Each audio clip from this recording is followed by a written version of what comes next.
ETF index mutual funds నేర్చుకుని stock మార్కెట్లో రాణించాలనుకుంటున్నారా? వెంటనే ఈ నెంబర్కి కాల్ చేయండి.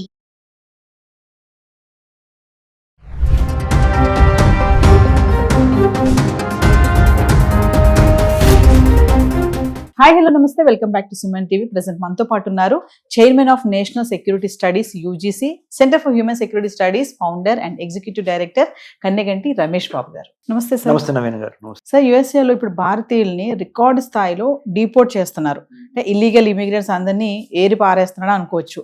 ట్రంప్ స్టార్టింగ్ లో కూడా మనం అనుకున్నట్టు గత వీడియోలో మాట్లాడుకున్నాము, ఏదైతే ఇల్లీగల్ ఇమిగ్రెంట్స్ పైన సైన్ చేశారో. సో మరి కొత్తగా ఎందుకు ఇమీడియట్ గా రికార్డ్ స్థాయిలో ఎందుకు డిపోర్ట్ చేస్తున్నారంటే, రికార్డు స్థాయిలో అమెరికా నుంచి భారతీయుల్ని ఎందుకు వెనక్కి పంపించేస్తున్నారు? బలవంతంగా డిపోర్టేషన్ అనేది ఇంగ్లీష్ వర్డ్. తెలుగు వర్డ్ ఏంటంటే బలవంతంగా నిర్బంధించి గెంటేస్తున్నారా, తోసేయటం ఆ దేశం నుంచి వెనక్కి. మీరు మాకు వద్దు అని, వద్దు, you don't have any right to be on our land, just get lost. ఇంగ్లీష్లో అట్లా అంటారు వాళ్ళు ఎక్స్ప్రెషన్. ఎందుకు? రీజన్స్ ఏంటంటే, అంత మొదలు కొన్ని తప్పులు మనం చేస్తున్నాం. అంటే let's be very honest about it. ఆ తప్పులు ఇదివరకు అంత మొదలున్న ప్రభుత్వాలు, అమెరికాలో అంత మొదలున్న ప్రభుత్వాలు పట్టించుకోలేదు. కానీ ఇతను డొనాల్డ్ ట్రంప్ ఆయనదైన ముద్ర వేయటానికి, లేదా వేరే కంట్రీస్ నుంచి సప్లై ఎక్కువైంది, ఇండియా నుంచి కూడా మాకు ఇంత సప్లై అవసరం లేదు అనే ఒక భావన. మూడోది, ఒక ఎగ్జాంపుల్ కనుక సెట్ చేయకపోతే కఠినమైనా కానీ, మోదీ గారితో ఉండే ఫ్రెండ్షిప్ మోదీ గారితో ఉంటుంది నాకు, కానీ తప్పుని తప్పుగా నేను చెప్పకపోతే రేపొద్దున అది ప్రమాదం అయ్యే అవకాశం ఉంది అనే ఒక భావన. ఇట్లా 4-5 కారణాల ద్వారా వాళ్ళు డీపోర్టేషన్ చేస్తున్నారు. పేపర్ వర్క్ కరెక్ట్గా లేకపోయినా, దొంగ సర్టిఫికెట్లు పెట్టి దొరికినా, దొంగ ఫైనాన్షియల్ అకౌంట్స్ ఎంత చూపించినా, సోషల్ మీడియాలో అమెరికాలో ఉన్న రిపబ్లికన్ పార్టీకి వ్యతిరేకంగా కానీ, అమెరికన్ ప్రెసిడెంట్ అయిన డొనాల్డ్ ట్రంప్ యొక్క ఆలోచన విధానానికి వ్యతిరేకమైన కానీ, లేదా pro Arab and pro Palestine, pro ఇరాన్కి, ప్యాలెస్తైన్కి, అరబ్ కంట్రీస్కి, లేదా కొన్ని రకాలైన రివల్యూషన్స్, విప్లవాలకి సపోర్ట్ ఎవరు మాట్లాడినా వాళ్ళని ఇమ్మీడియట్గా డీపోర్ట్ చేసేయండి. అమెరికన్ ల్యాండ్ నుంచి బలవంతంగా సొంత ఫ్లైట్లు మనమే ఏర్పాటు చేసి ఆయా దేశాల వాళ్ళకి అప్పచెప్పేద్దాము అనేది ట్రంప్ తీసుకున్న నిర్ణయం. దాంట్లో భాగంగా భారతదేశానికి మునుపెన్నడూ లేనంతగా అమెరికన్ ఫస్ట్ ప్రెసిడెంట్ ఎవరు? 1789లో జార్జ్ వాషింగ్టన్. ఇండియాలో ఫస్ట్ ప్రెసిడెంట్ ఎవరు? 1947 తర్వాత మనకి 1950 వరకు, 1950 ముఖ్యంగా అంటే డాక్టర్ బాబు రాజేంద్ర ప్రసాద్ గారు. సో ఈ మాట ఎందుకు చెప్పానంటే, అక్కడ అమెరికన్ ఫస్ట్ ప్రెసిడెంట్ని, ఇక్కడ మన ఫస్ట్ ప్రెసిడెంట్ ఆఫ్ ఇండియాని ఎందుకు ఉదహరించానంటే, ఇంతవరకు చరిత్రలో ఒకేసారి అమెరికా నుంచి గత 78 ఏళ్లలో, మనకు స్వతంత్రం వచ్చి 78 ఏళ్ళు అయింది. India got independence on 15th August 1947. Till today we are 78-year-old nation are 78-year young nation. మనం భారతదేశానికి 78 ఏళ్ల యువ దేశం భారతదేశం. ఇంతవరకు అమెరికాలో మన వాళ్ళు, భారతీయులు చాలాసార్లు కొన్ని సంవత్సరాల నుంచి వెళ్తున్నారు. మరి ముఖ్యంగా 78 సంవత్సరాల్లో గట్టిగా సగం అంటే 40 సంవత్సరాల నుంచి అమెరికాలో మన వాళ్ళు ఎక్కువ వెళ్తాం జరుగుతుంది. అంటే 1985 నుంచి ఇప్పుడు వరకు ఈ ఒక 25 ఏళ్ళు, అయ్యో 15 ఏళ్ళు, అంటే 40 ఏళ్ళు అమెరికా వెళ్తాం అనేది ఎక్కువైంది భారతీయులు. ఈ 40 ఏళ్లలో ఎన్నడూ లేని విధంగా ఒక 3000 నుంచి 5000 మంది వరకు ఇండియన్స్ని లాస్ట్ 1 yearలో, అంటే లాస్ట్ 12 నెలల్లో, ఇంకా డిసెంబర్ పూర్తిగా 2025 వీఆర్ టాకింగ్ కదా, more than 5,000 Indians were deported back to India. అంటే బలవంతంగా పంపించేశారు అమెరికా వాళ్ళు. ఎందుకు అంటే, ఇందాక నేను చెప్పినవన్నీ వాళ్ళు స్క్రూటినైజ్ చేశారు. సోషల్ మీడియాలో మీరు ఏ విధంగా మాట్లాడుతున్నారు, మా ప్రభుత్వానికి వ్యతిరేకంగా ఏమైనా మాట్లాడుతున్నారా, మీ ఫైనాన్షియల్ స్టేట్మెంట్స్ ఏంటి, లేదా మీరు అమెరికా వచ్చింది ఒక వీసా మీద, కానీ అమెరికాలో మీరు చేస్తున్నది వేరేది, మ్యాచ్ అవట్లా పంపించే. You have come on F1 student visa, but you are over working, ఎక్కువ పని చేస్తున్నావు, part time job. So it means your intentions are not correct, send him. You have come to United States of America on tourist visa, but you are doing something else, send him out. You have come to United States of America on H1B, but you are overstayed. H1B, but you have submitted fake certificates. H1B, you are not giving lot of tax back to United States of America.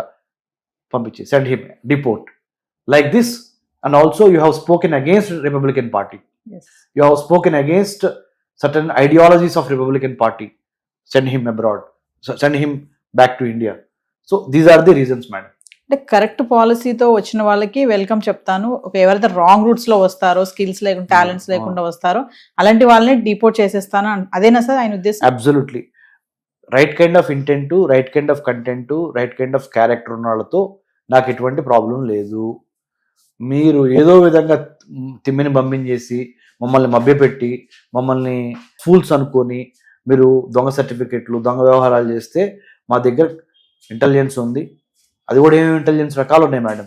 అమెరికాలో intelligence, మా దగ్గర visual intelligence ఉంది, imagery intelligence ఉంది, audio intelligence ఉంది, video intelligence ఉంది, human intelligence ఉంది. మీరు తప్పు చేశారని మిమ్మల్ని అందుకని పంపించేస్తున్నాము, డిపోర్ట్ చేసేస్తున్నాము.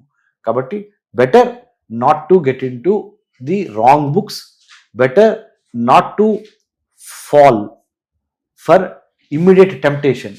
ఎస్, అంటే ఒకసారి మనం క్లియర్గా మాట్లాడుకుంటే సార్ ఫైనల్గా, అంటే ట్రంప్ తీసుకున్న నిర్ణయాలు కరెక్టే, మన వాళ్ళ దగ్గర మిస్టేక్స్ ఉన్నాయని అనుకోవచ్చు అంటారా? తప్పనిసరిగా అందరి దగ్గర ఉన్నాయని నేను చెప్పట్లేదండి. 100 మంది లెట్సే హైదరాబాద్ నుంచి అమెరికా వెళ్దాం అనుకున్నారు. నేను ఒక పిహెచ్డి ఇన్ అమెరికన్ స్టడీస్లో డాక్టరేట్ చేసి స్టూడెంట్స్కి ఎంతో మందికి మా centre for human security studies CHSS ద్వారా మేము ఇంటర్న్షిప్స్ ఇస్తున్నాం అని చెప్పాను గత 13 ఏళ్లలో. సార్ ఏదో ఒక విధంగా అమెరికా వెళ్ళిపోదాము అనే వాళ్ళు, ఏదో విధంగా మా అబ్బాయిని అమెరికా పంపించేయండి అనేవాళ్ళు 100 మందిలో నేను హానెస్ట్ అన్నారు కదా మీరు, మనం తిట్టుకోవద్దు, 100 మందిలో 70 మంది ఏదో విధంగా మా అబ్బాయినో అమెరికా ఫ్లైట్ ఎక్కించాలి. అక్కడికి వెళ్ళి ఏం చేస్తారనే తర్వాత విషయం. చేయండి, స్టూడెంట్ గానే వెళ్ళండి, కానీ ఒక ఫాల్స్ ప్రెస్టేజ్. మా అమ్మాయి అమెరికాలో చదువుకుంటున్నారు, ఇది ఒక ఫాల్స్ ప్రెస్టేజ్. స్టూడెంట్స్ కూడా క్లారిటీ లేదు అసలు ఎందుకు వెళ్తున్నాం అనేది. పక్కనోడు వెళ్ళాడు, ఎదురోడు వెళ్ళాడు, అమెరికన్ గ్లామర్ ఉంది, అమెరికాలో డాలర్ డ్రీమ్స్ ఉన్నాయి, వెళ్ళిపోతున్నాం పోలో మనీ. రెండోది, మూడో కారణము దొంగ సర్టిఫికెట్లు, ఫైనాన్షియల్ చార్టెడ్ అకౌంటెంట్ ని వాళ్ళని మేనేజ్ చేసి, కంపెనీ సెక్రటరీలు మేనేజ్ చేసి, fake documents, fake bank statements, fake authorisations, 100కి 70 అని చెప్తాను, నేనే చెప్తున్నా. మీరు అడిగారు కదా హానెస్టీ. 30 మంది మాత్రమే right kind of intentions, right kind of content, right kind of mind సెట్తో వెళ్తున్నారు. సో మైండ్ సెట్లో మనం మార్చుకోవాల్సిన అవసరం ఉంది. ఎప్పుడైతే ఆ 70 ఇటుపడాలి అంటే right kind of mind set రావాలి. ఆ 30 ఇంక తిరిగి ఎప్పుడైనా వెళ్ళి ఏదో ఒకటి అంటే. ఇంకోటి ఏంటంటే, మా దగ్గర మా పిల్లలు డబ్బు కొనేద్దాము, మా దగ్గర డబ్బు ఉంది, ఇన్వెస్ట్మెంట్ చేయగలము, నేను I wanted to send him for the social status. Please don't do that. If there is no requirement to send him abroad, don't send him abroad. Make your country great by giving and staying here. But at the same time, I am not saying you should not send your daughter or son to abroad. I am not saying that. Requirement unda, real necessity unda, real need unda. Student మా అబ్బాయినో మా అమ్మాయినో America పంపిస్తే, లేకపోతే వేరే కంట్రీస్కి పంపిస్తే, అక్కడ mind సెట్కి, అక్కడ కల్చర్కి, అక్కడ ఎడ్యుకేషన్ సిస్టమ్కి కావాల్సిన ప్రిపరేషన్ నేను చేశానా చేయలేదా? అంటే శాంతి సమయంలోనే యుద్ధానికి ప్రిపేర్ అవ్వాలి కదా, శాంతి సమయంలోనే యుద్ధానికి సన్నద్ధం కావాలి. యుద్ధం వచ్చినప్పుడు కత్తిపెట్టుకొని యుద్ధం చేయరా అంటే చేయలేరు. కాబట్టి ప్రాపర్ ఓరియంటేషన్ ఇచ్చి, ప్రాపర్ గైడెన్స్ ఇచ్చి, proper discipline, determination and values చాలా important madam. In the age of artificial intelligence values important. Values అంటే ఏంటి? నా దేశము, నా తల్లి, నా కుటుంబము, నా సమాజము, నా ఊరు, నా స్కూలు, నా కాలేజీకి నేను ఎంతో కొంత చేయాలి అనే ఒక వాల్యూ. ఇంకొకటి, కష్టమైనా సరే, 4 రోజులు లేట్ అయినా సరే, నేను కష్టపడి మాత్రమే అమెరికా వెళ్తాను, అమెరికా చదువుని నేను కొనను. I don't want to buy American education. If there is a need to study in America, I will evaluate why I need to study, when should I study, how much should I study, why am I going there, what is the purpose of me going to United States of America. First question is, what is the purpose? మీ ఉద్దేశం ఏంటి? మీ intent, what is the intent? Why do you wanted to go to United States which you don't get in India? ఇండియాలో లేనిది ఏంటి, అమెరికాలో వస్తున్నది ఏంటి? దానికి అన్ని మీ స్ట్రెంగ్త్, మీ వీక్నెస్, మీ ఆపర్చునిటీ, మీ థ్రెట్, స్వాట్ అనాలిసిస్ అంటారు, SWOT, అది చేసుకున్న తర్వాత మాత్రమే వెళ్ళాలి. అందుకనే నా దగ్గరికి ఎక్కువ మంది స్టూడెంట్స్ రారు. ఎందుకంటే మీరు అన్నట్టుగా నేను ఓపెన్గా సబ్జెక్టివ్ కాదు ఆబ్జెక్టివ్గా ఉన్నది ఉన్నట్టు మాట్లాడుతున్నాను. కాబట్టి నా దగ్గరికి అమెరికా వెళ్ళే స్టూడెంట్స్ చాలా తక్కువ మంది వస్తారు. పేరెంట్స్ కూడా నా దగ్గరికి పంపించరు. వాళ్ళకి చక్కగా స్వీట్గా మాటలు చెప్పి షుగర్ కోటింగ్ ఇచ్చి మీరు అమెరికాలో అది చేస్తారు ఇది చేస్తారు అనే కన్సల్టెన్సీస్ కొన్ని వందలు ఉన్నాయి. ఆ కన్సల్టెంట్ మాయలో పడి వాళ్ళకి ఫీజు చెల్లించుకొని కట్టలేనన్ని లోన్స్ తయారవుతుంది. మీకు తెలుసా? మా నాన్నగారు ఒక వ్యవసాయ కూలి. నేను డిగ్రీ వరకు తెలుగు మీడియంలో చదువుకున్నా. ఇంటర్మీడియట్ తప్పినోడిని. ఒక్కసారి ఇంటర్మీడియట్ తప్పిన తర్వాత టాప్ చేశాను. BA, MA, MPhil, PhD in American studies, post doctorate from Israel and United states. కష్టపడి స్కాలర్షిప్ సంపాదించి వెళ్ళా. నేను మళ్ళీ అదే చెబుతున్నా పేరెంట్స్కి, దయచేసి మీ అబ్బాయినో మీ అమ్మాయినో వాళ్ళు సరిగ్గా అన్నం తినట్లేదు, లేకపోతే సరిగ్గా అలుగుతున్నారు, పంపించకపోతే ఏడుస్తున్నారు, మన దగ్గర డబ్బులు ఉన్నాయి కదా, మన దగ్గర ఆస్తులు ఉన్నాయి కదా, తాకట్టు పెట్టి ఎడ్యుకేషన్ లోన్ తీసుకొని పంపిద్దాము, ఇది మానేయండి.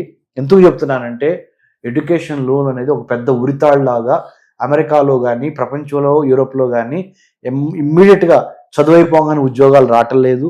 దయచేసి దూరపు కొండల నులుపు ఎక్కడే కూర్చోబెట్టి కావాల్సిన సరైన నాలెడ్జ్, స్కిల్, యాటిట్యూడ్, విల్లు అన్నీ ఇచ్చి అప్పుడు యుద్ధంలోకి పంపించండి.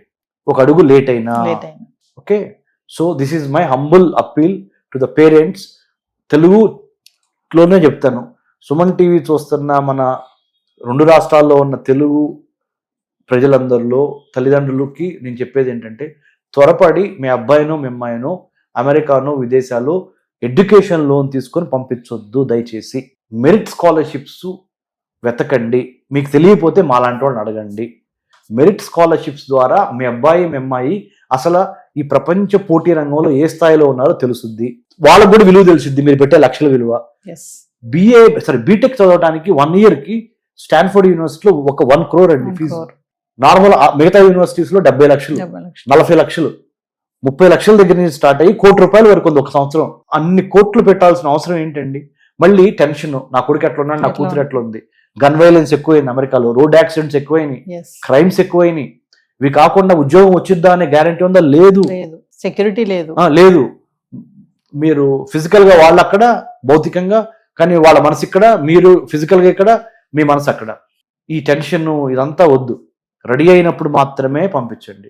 ఇప్పుడు ఇదివరకు మనకి అనేవాళ్ళు పెళ్లికి ఒక వయసు వచ్చి రెడీ అయినప్పుడు మాత్రమే చేయండి అని. అలానే ఉన్నత విద్య, విదేశీ విద్య మోజులో ఉన్నత విద్య అనే దాన్ని ఒక అవకాశాన్ని దుర్వినియోగం చేసి త్వరపడి లోన్లు తీసుకొని లోన్లు తీర్చలేని సమస్య. ఎంతమంది పేరెంట్స్ నాకు ఫోన్ చేస్తున్నారంటే, సార్ మేము లోన్ తీసుకొని పంపించాం సార్, 2 semesters 3 semesters వరకు బాగానే ఉంది సార్, అతనికి అక్కడ ఒంట్లో బాగా తిరిగి వచ్చేసాడు, మరి లోన్ తీసుకొని మనం కట్టలేకపోతున్నాము, అతనికి ఏమో ఉద్యోగం సరిగ్గా అందట్లేదు, ఏం చేయాలి? ఇది ఒకటి. ఇంకోటి చెప్తానండి మేడం, బ్యాంక్స్ కొన్ని లోన్స్ ఇస్తున్నాయి మ్యాచింగ్ గ్రాంట్ కండిషన్తో. మీరు నా దగ్గర ₹50 అడిగారు అనుకోండి లోను, మీరు కూడా ₹50 పెట్టుకుంటే అప్పుడు ₹100, మీ 50 నా 50. బ్యాంక్ ₹50 ఇస్తుంది, మీరు పెట్టుకునే పరిస్థితుల్లో లేరు ఆ ₹50. అందుకని ఒక్కోసారి మధ్యలో ఇరుక్కుపోతున్నారు స్టూడెంట్స్. ఇంకోసారి ఏం జరుగుతుంది, మీరు ₹50 ఇస్తున్నారు, బ్యాంక్ ₹50 ఇస్తామని ప్రామిస్ చేసింది, కానీ పెర్ఫార్మెన్స్ బాగోలేదని విత్డ్రా అయిన సందర్భాలు ఉన్నాయి. అప్పుడు మళ్ళీ స్టూడెంట్ అక్కడ ఇబ్బంది పడిపోతున్నాడు. సో దూరపు కొండల నునుపు అట్లని మిమ్మల్ని నేను అసలే అమెరికా వెళ్ళొద్దు, విదేశాలు వెళ్ళొద్దు అని చెప్పట్లేదు. కష్టపడి కడుపులో కసితో చదువుకొని టాలెంట్తో స్కాలర్షిప్ కొట్టి వెళ్ళటానికి #1 ప్రయారిటీ ఇవ్వండి. Not education loan, not mortgaged assets. Thank you Naveen గారు. జై హింద్.